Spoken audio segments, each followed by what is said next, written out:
Good friends, today I bring you the case of Taman Shud, also known as the mystery of the Somerton Man. A man who was identified as Carl Charles Wavo 70 years later. And still to this day, there are unsolved mysteries.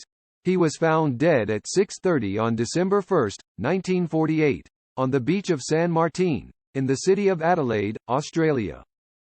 He was wearing a suit and tie. He was not wearing a hat.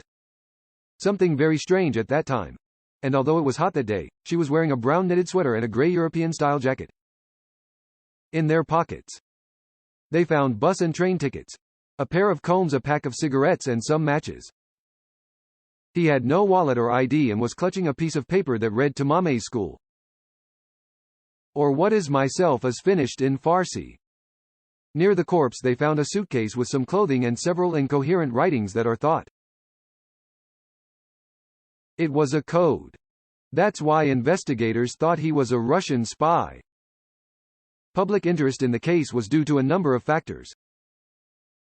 The death occurred when there were tensions. During the Cold War, an undetectable poison was used to cause her death.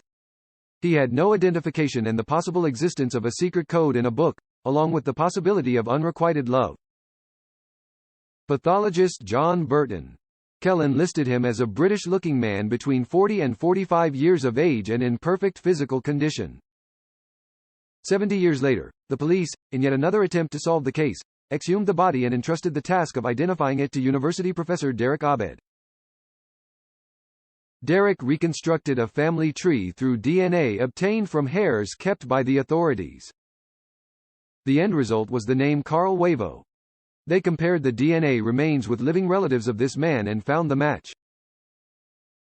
Abbott explained that Webb was an electrical engineer born in 1905 in a Melbourne suburb.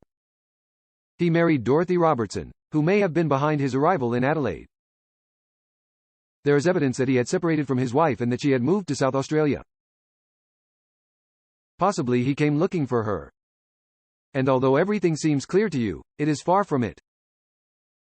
And it is still unknown what is the reason for his death. It seems that some kind of poison was used and that it was not naturally. And the meaning of the strange code found in his briefcase is also unknown. This man's body was buried in Adelaide Cemetery in 1949 with a headstone reading "Here lies the unknown man found at summertime."